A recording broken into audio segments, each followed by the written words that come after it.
আপনি দেখছেন news now, আমরা নিই কোন খবর।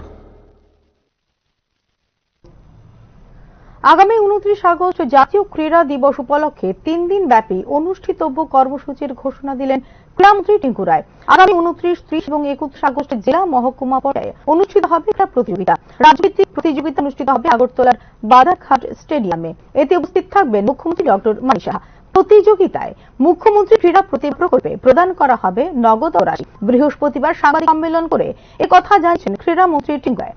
অলিম্পিকে স্বর্ণপদক জয় করলে 3 কোটি টাকা অর্থরাশি প্রদানের রাজ্য সরকারের সিদ্ধান্তের কথাও এদিন জানিয়েছেন ক্রীড়ামন্ত্রী টিঙ্কু রায়।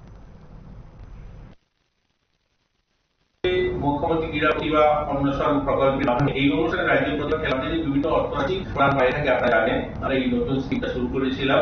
যথাক্রমে ব্যক্তিগত বিভাগে যারা আমাদের জাতীয় স্তরের খেলাধুলায় গোল্ড জিতেছে অর্থাৎ সোনা জিতেছে, প্রথম স্থান অধিকার করেছে তাদেরকে 1 লক্ষ টাকা দেওয়া হবে। দ্বিতীয় স্থান যারা অধিকার করেছে তাদের 2,000 টাকা দেওয়া হবে। তৃতীয় স্থান অধিকারীদেরকে 2,000 টাকা দেওয়া হবে।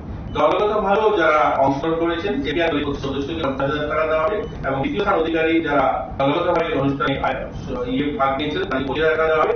তৃতীয় স্থান যারা অধিকার করেছে দলগত ভাগ তাদেরও 12,500 টাকা করে দেওয়া হবে। এই কথাটা প্রায় 39 জন খেলোয়াড়দেরকে পুরুষ এবং মহিলা 23 জন যাকে এই ভরটা দেওয়া হবে।